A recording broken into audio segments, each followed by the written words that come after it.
August மாதம் 9ஆம் தேதிக்கான ஜீவ ஊற்று வேத தியானம் சங்கீதம் 22:2. என் தேவனே, நான் பகலிலே கூப்பிடுகிறேன், உத்தரவு கொடீர்.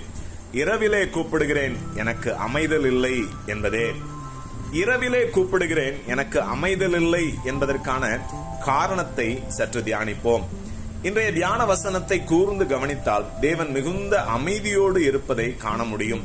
இது எப்படிப்பட்டதென்றால், ஒரு குடும்பத்தில் நன்றாக பேசிக் கொண்டிருக்கிற நபர் திடீரென்று பேசாமல் அமைதியாக இருந்தால் அந்த அமைதி குடும்பத்தில் உள்ள மற்றவர்களுடைய மனநிலையை மிகுந்த குழப்பத்தில் ஆழ்த்திவிடும்.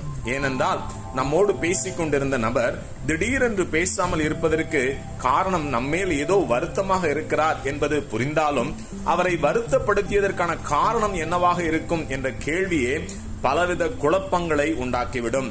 அதுபோல நம்முடைய சத்தத்திற்கு எப்போதும் செவி கொடுக்கிற தேவன் திடீரென்று எவ்வித பதிலும் கொடாமல் அமைதியாக இருப்பார் என்றால் அந்த அமைதி விசுவாசியின் அமைதியை கெடுத்துவிடும். கர்த்தருடைய இந்த அமைதிக்கு காரணம் தம்முடையவர்களை வெறுக்கிறார் அல்லது கோபமாக இருக்கிறார் என்பது அர்த்தமல்ல.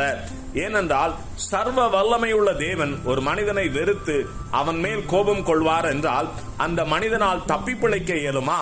அப்படியானால் இங்கே இந்த அமைதிக்கு காரணம் வெறுப்போ கோபமோ அல்ல, ஆனால் அவரை அந்த விசுவாசி வருத்தப்படுத்தி இருப்பதை அறிய முடிகிறது.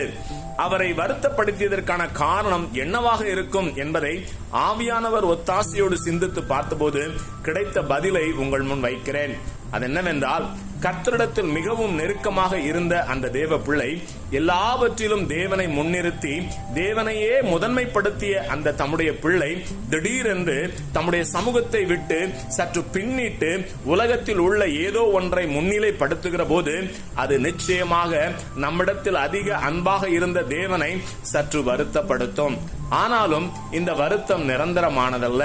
நாம் நம் தவறுகளை உணர்ந்து நாம் முன்பு போல கர்த்தரிடத்தில் நெருக்கமாகி அவர் விரும்புகிறவைகளை செய்ய தொடங்குவோமானால் கர்த்தர் நிச்சயமாக நம்மேல் கொண்ட வருத்தத்தை விட்டு நீங்கி மீண்டும் நம்மை தம் மார்போடு அணைத்துக் கொள்வாரே. ஆமேன். அல்லேலூயா.